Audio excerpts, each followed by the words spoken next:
Greetings, and welcome to Mad Science Minutes, an examination and celebration of the proud field of mad science and entertainment. For this episode, and a bit of a departure, we're going to feature a mad science movie where a woman isn't horribly victimized at some point. But far more importantly, of course, is that I'm finally getting the chance to showcase one of my all-time favorite directors, Roger Corman. Yes, Roger Corman, producer, director, and/or writer of over 450 films, and rightfully known for his prodigious service in the promotion of speculative fiction and the mad sciences in the popular consciousness. He's also, to some at least, a surprisingly influential figure behind modern Hollywood as we know it today, while, paradoxically, also serving as something of its antithesis. Namely, that he consistently delivers an at least enjoyable product, and usually on time and under budget. So let's auto-enucleate our way into tonight's classic, 1963's X, the Man with the X-Ray Eyes.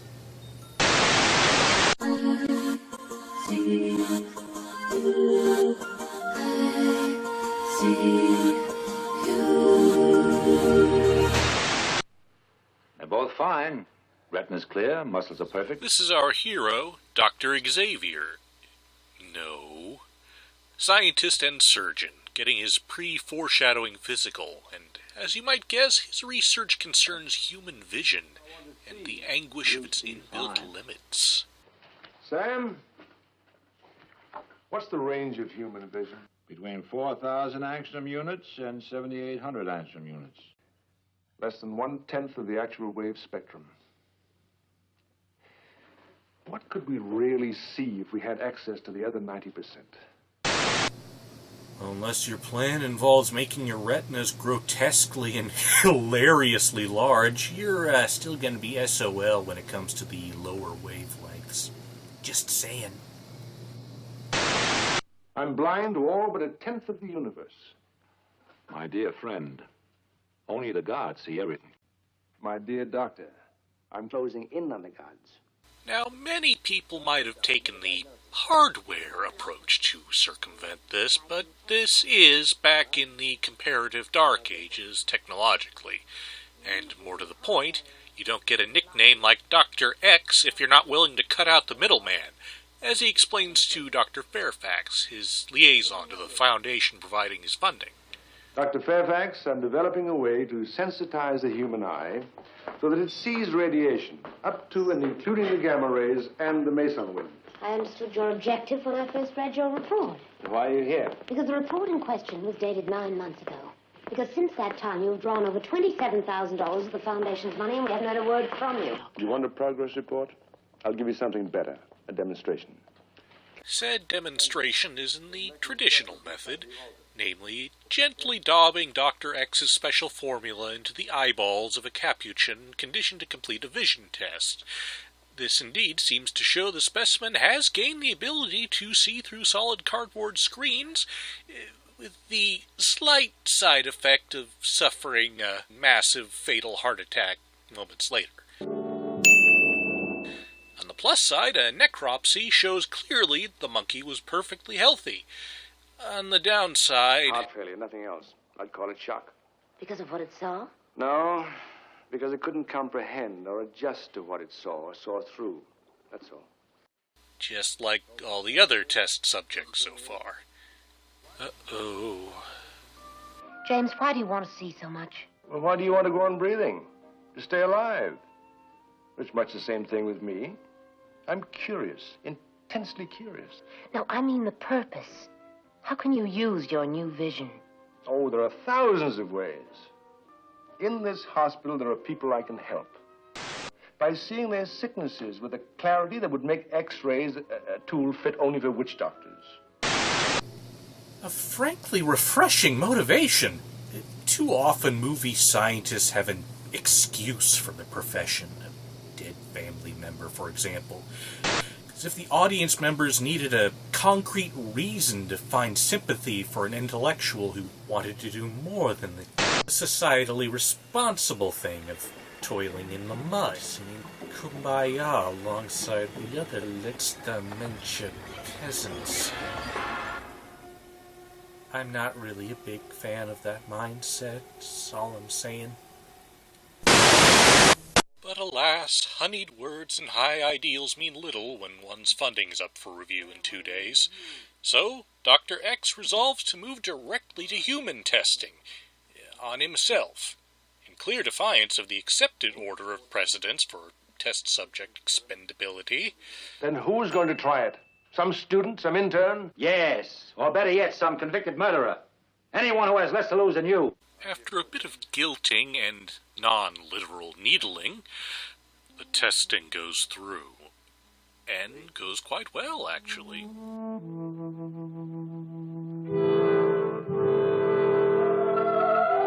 can see through it. Right through it. There's a pen in your shirt pocket. And there's a button missing under your tie. It works. It works. But, See if you in the audience can figure out where he makes the mistake here. Another drop in each eye. Time's up.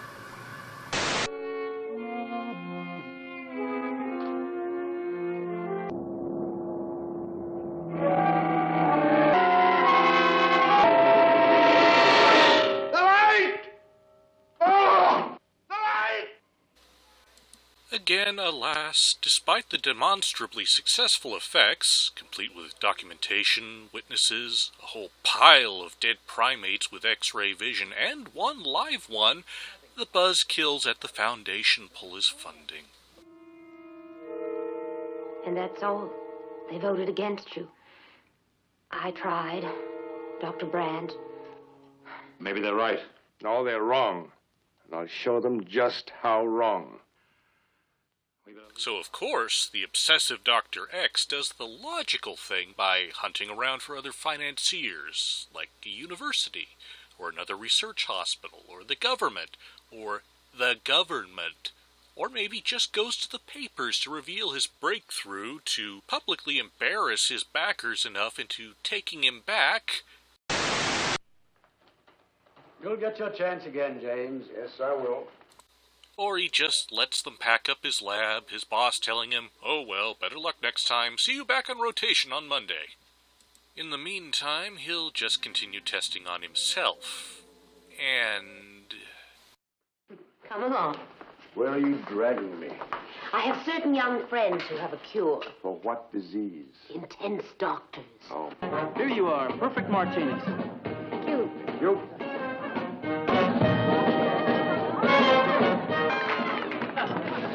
Headache? No, it's just my eyes.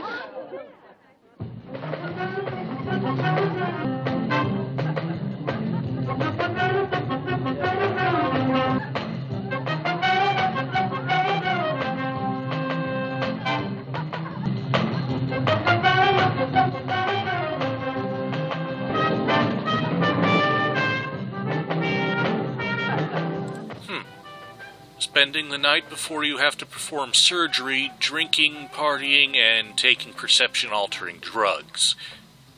Well, the early 60s are still the 60s, I suppose. Good morning, Doctor. Things go slightly rougher back at work. By which I mean Dr. X juices his eyes up again and loudly second-guesses his boss's diagnosis of a patient. Repeatedly.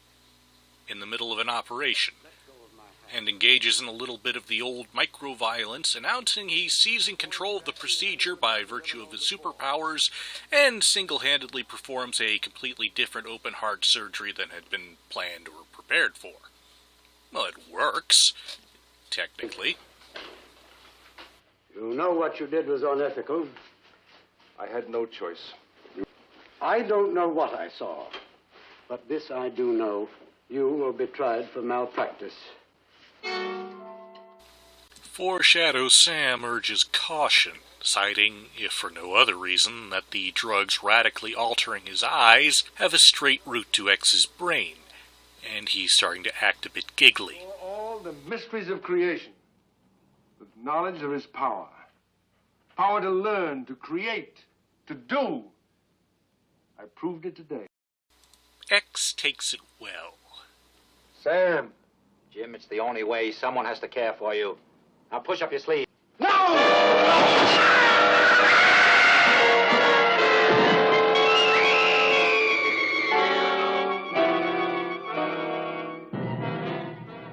You killed him.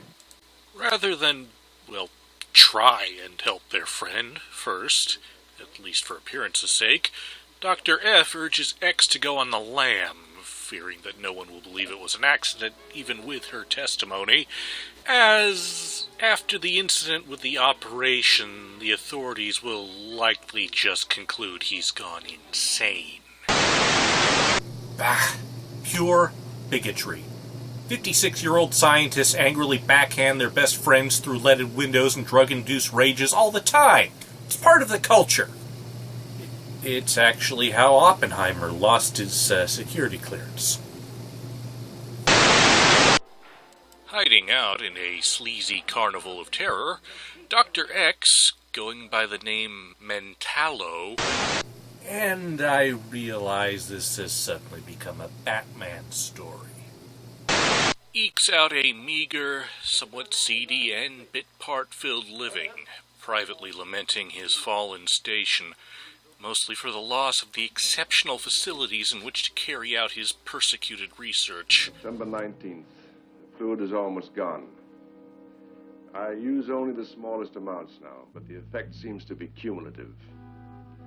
But how can I work without a laboratory, without equipment, without money to buy what I need?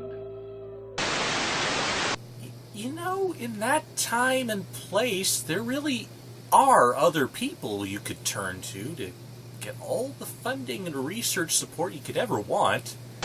Well, actually, in fact, there's really only one other place you would turn to. Bah! Great and mighty Soviet Union has no use for plaguing this lab cowboy. Dangerous experiments are what Zeks are for. Same things they've always fought about. Ideas, thoughts, differences. But after a surprisingly thoughtful moment among the Carneys' round table... Is that what you think? I never think. I eat. And a fortuitous, if statistically inevitable, encounter with a ride accident victim, Dr. X finds his way into a new career, back alley radiologist. One of the lesser-known branches of the back alley medical sciences, but one of the least unhygienic by some considerable margin. Soon enough, Dr. F reappears, having located X using her 50s feminine intuition. By which I mean she'd restarted her private practice, but noticed a lot of, presumably charity case, patients coming in with their ailments mysteriously and perfectly pre-diagnosed, quickly deduced that's how X was making his living, and spent a month tracking him down through the back alleys of Los Angeles on her own. You win this round, Hollywood. Convincing Dr. X that his increasingly miserable existence, as you might guess by the penury, sleaze, and the lead goggles, is both unsustainable and clearly isn't doing him or his research any good. Sometimes I wonder why I keep on searching. I don't want power or fame. Sometimes, when I look up, and I see all those people above me pressing down upon me, the whole of humanity. And at night, I close my eyes, and I can still see through my own eyelids. Oh, Lord. I'd give anything to have dark. Tough order, I know. The two flee from X's disgruntled superpower pimp, resolving to get X some finer accommodations and better funding to continue his work, especially pressing as the drug's effects are cumulative and starting to wear on his sanity. What do you see? This city, as if it were unborn, rising into the sky with fingers of metal, limbs without flesh, girders without stone, a city unborn, flesh dissolved in an acid of light. Album name, dibs, called it. Diane, I'm sorry, but I've got to get away. I must go somewhere I can work, where I can solve this thing, learn to control it. Where? Anywhere, across the border, anywhere where I can work. The financial aspect, of course, is the biggest problem, but X finally has what you might call a moment of clarity. You know, across the desert is a place where they have more money than I'll ever need, and I can get it. As a matter of fact, I'm the only man in the world, probably, who can get it. And get away with it.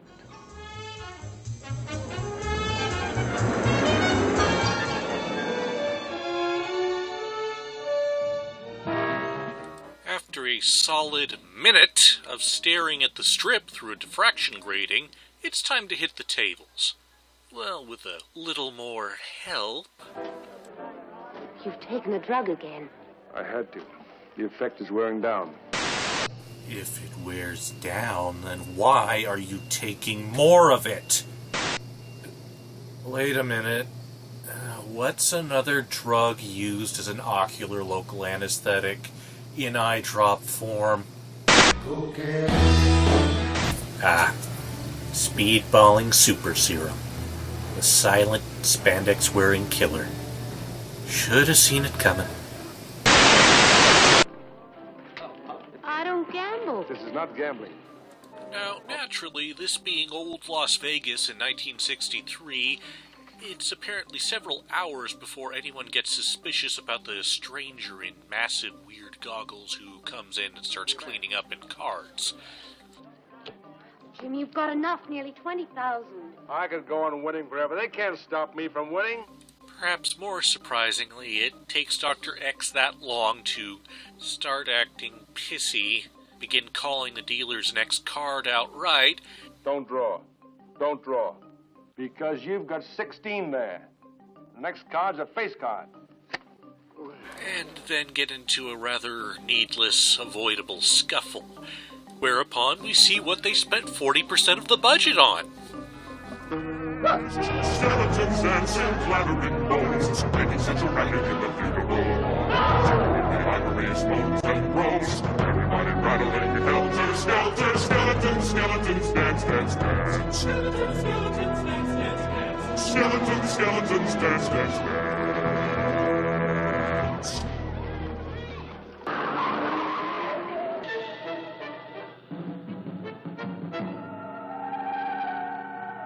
Now, it's of course impossible to tell if Corman just threw in the police helicopter only after one happened to show up to investigate the unpermitted car chase shoot, or if he merely sent someone out to drive recklessly just so the police would send a chopper.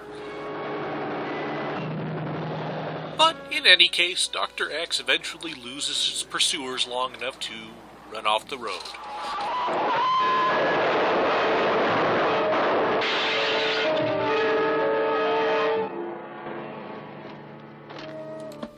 Wandering away from the wreck, ironically almost blind from the overwhelming amount of sight, Dr. X stumbles across a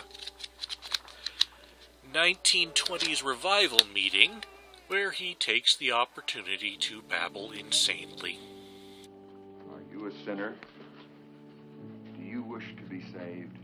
Saved? No. I've come to tell you what I see.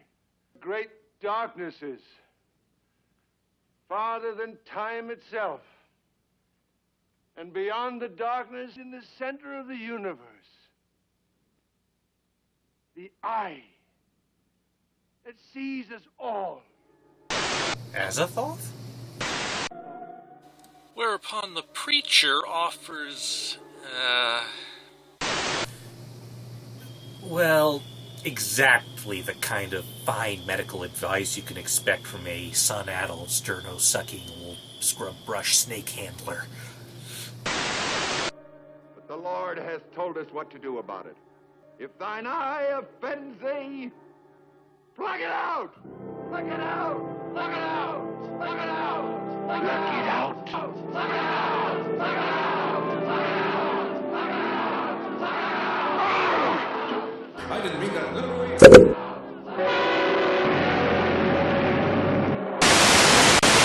Now there's a film legend's been floating around that there's an alternate ending where Dr. X now screams, "I can still see!"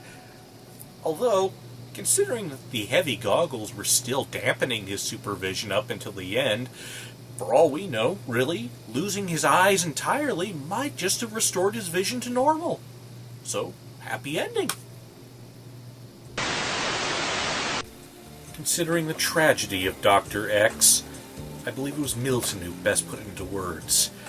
If we have the wings to fly, some of us will surely die. Being reckless was his only crime. No, wait, that was the Alan Parsons Project. Perhaps a better moral to take away from the film is this. There is, in fact, a reasonable, prudent point to make the jump from animal experimentation into experimenting on humans. That point is when at least some of the test monkeys stop dying. Unless, of course, you were just testing monkey poison to begin with. This is a delightful old classic, at least by my twisted standards, even aside from my fondness for the director's work.